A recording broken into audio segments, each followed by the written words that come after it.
Welcome, I'm Astrid, the Maths Mentor. Today I am doing a student request. He's having trouble with transforming trigonometry graphs, so I'm going to try and help him out. And since I'm trying to keep this video short, I'm only doing the sine graph. If you want other graphs, then leave it in the comment, request it. I will try and help as many people out as possible. Okay, so today I'm going to graph.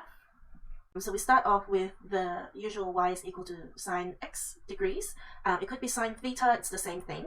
But with sine y equals sine x, it's the usual sine wave starting from y is 0 when x is 0 degrees. And then it peaks when x is 90 degrees at y is 1 and comes down again, crossing the x-axis at 180 degrees, coming down to -1 at 270 degrees, and then coming right back up to y0 at 360 degrees. If you don't know how to draw this sine graph, you can always do a table of values. To do a table of values, it's very simple. You pick your x values. So here I've picked an increment of 30 degrees. Every 30 degrees, I'm going to find out what the y value is. And to do that, let's say when x is 0 degrees, you just go sine 0 degrees. Let me see, what is degrees? There it is. And make sure your calculator has a little d up there for degrees. And you can see that y is equal to 0 because y is equal to sine x. That means when x is 0, y is 0, and that you have your first point here.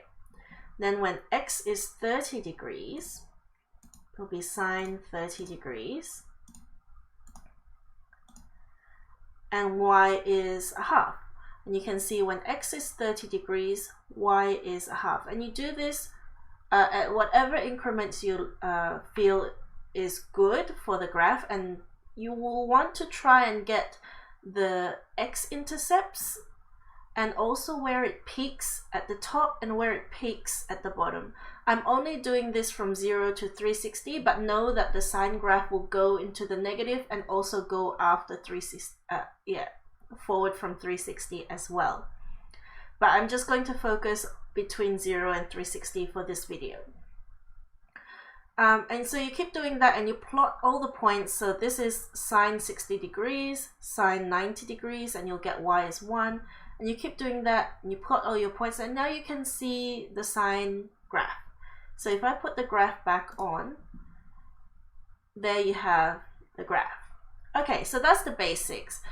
However, what happens if there are other numbers within the trig equations? For example, y is equal to sine half of x degrees, or half theta. You do the same thing. If you don't know where to start with a table of values. Let's do the same as before. We're going up by 30 degrees. You put it into your calculator. So I'll do the first one for you, just so you can see. So it will be sine half of 30. And I'll just change that to decimal. So it's about 0.26. So you can see when x is 30 degrees, it's about 0.26. So the point of this table of values is for you to plot as many points as you want, basically, on the graph so that you have an idea of what to draw. So you can go at increments of 30 degrees like I have here. You can go 45 degrees if you want to, or 90 degrees. However, you should try and always find the x-intercepts, like I said before, and also where it peaks. And in this case, it's when x is 180 degrees. So you just plot as many points as you like. If you're still confused of the shape, you just keep on plotting more points. You can see here that the shape has kind of changed, hasn't it? It's only half a wave, basically. And that goes back to the equation because the equation is y is equal to sine half of x. And basically what's happening is it's taking just twice as much of x to get to one wave because you're multiplying the x by a half, so that means everything is kind of slowed down by half, right? Instead of 360 degrees, it takes up to 720 degrees to make a single wave. But the peak is still at 1 and -1. It just takes twice as much of x to get to it. Now let's move on to what happens if its y is equal to half of sine x. Let's have a look at this. So it looks like a normal sine wave, but if you look closely, you can see that it peaks at a half and the trough is at -1/2. So the wave still completes within 360 degrees. However, the amplitude has halved because this is halving, basically it's halving the y value. But if you're not sure where to start graphing this, again, do a table of values. And this one is again increments of 30 degrees. So every 30 degrees, plot a point. When x is 0, y is 0, so you put the point there. When x is 30 degrees, y is 0.25. When x is 60 degrees, y is 0.43. And when x is 90 degrees, it's a half. And that's as high as it goes. If you keep plotting the points, you'll figure that out very quickly, that the sine wave only goes up and down to half and -1/2. Again, of course, try and find all of the x-intercepts and all of the peaks for your graphs when you do your table of values. All right, that seems pretty easy. Let's move on to this one. Y is equal to sine x plus a half. Let's see what that looks like. Ooh, look at this. So you can see now it no longer waves around the x-axis. It's now further up. Yeah, it basically lifts the entire sine wave up by a half. Everything moving up by a half, and that makes sense because it's adding a half to everything. So whatever you get usually in the sine wave, just a normal sine wave, you just add a half to it by the end. So usually it goes through the origin 0, 0. You add a half to the y value, it starts there now. The sine wave is just raised by a half. Now again, if you're not sure where to start graphing it, do your table of values. There we have the table of values where I'm doing increments of 30 degrees again here, and using those x values, it gives me the peak and it gives me the middle of the wave. In this case, it's not the x-intercepts where the middle of the wave is, but it's still good to find where the graph intersects the x-axis anyway, because it's nice to show the degrees, at what angle is it that y is 0. So it's nice to find out what those are anyway, but these 3 points are important. The top and the bottom, of course, is important, and also get the x-intercepts as well.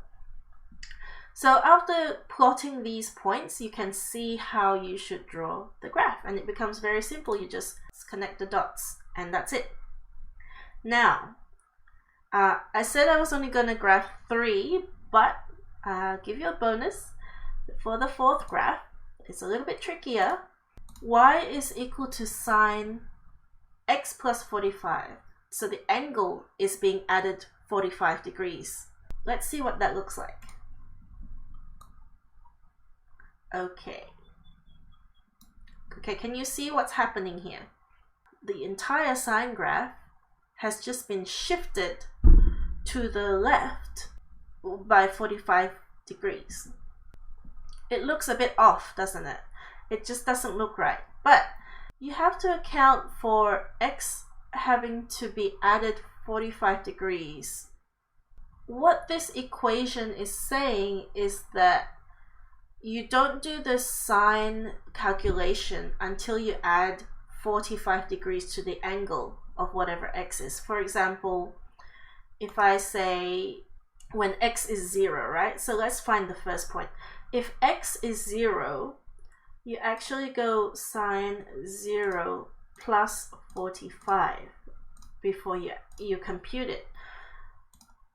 So when x is 0, it's no longer y is 0 because it's actually sine 45, right? But when x is 0, y is 0.7. Again, all of these equations, you can really easily figure it out if you just plot some points. However, this one is particularly, you have to think about it. With this graph, you really have to think about which x values you want to use. It'll be easier to explain if I just show you. These are using the 30-degree increments of the x values like we have done for all of the other graphs. However, do you notice what we're missing for these? We're missing the peaks and the troughs. We're missing the x-intercepts. I mean, we can see how we should draw this graph. It's easy to see that we should, just connect the dots and there's the sine wave. However, you should really try to find where the important points are. I mean, we've got the y-intercept, that's good.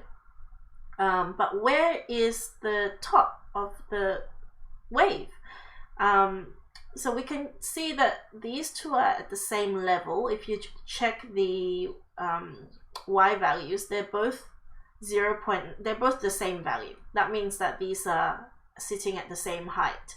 That means we can, since the sine wave is symmetrical, we can assume that the middle would be in the middle of these 2 points, which is in the middle of 30 degrees and 60 degrees, which is 45 degrees. So it'd be good to have 45 degrees when you do your table of values. So let's change this a little bit. Now this looks so much better. We have the x-intercepts, we have the top and the bottom points.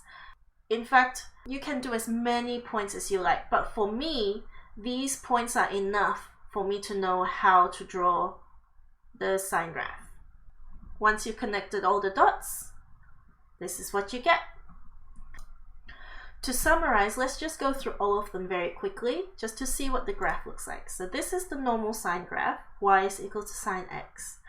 When it is sine of half of x, it's a bigger wave. When y is equal to half of sine x, it's kind of squished. The amplitude has gone down. When it is y is equal to sine x plus a half, everything is raised up by a half. And the last one, if y is equal to sine x plus 45 degrees, it will shift by however many degrees it's shifted by. But again, if you're not sure how the graph would look or how it would change, how the equation would change the graph, all you need to do is plot some points down on the number plane, as many points as you want. Try and get those important points and you're fine. You can draw any graph, no matter how complicated the equation becomes. If you're not sure, if you don't remember whether it moves up or down or left or right or whatever, just plot points. It's as simple as that. I hope that's helped you. If you need any more help with any other graphs, please let me know. But I hope this helps you with your assignment next week. Thanks for tuning in and I'll see you next time. Bye!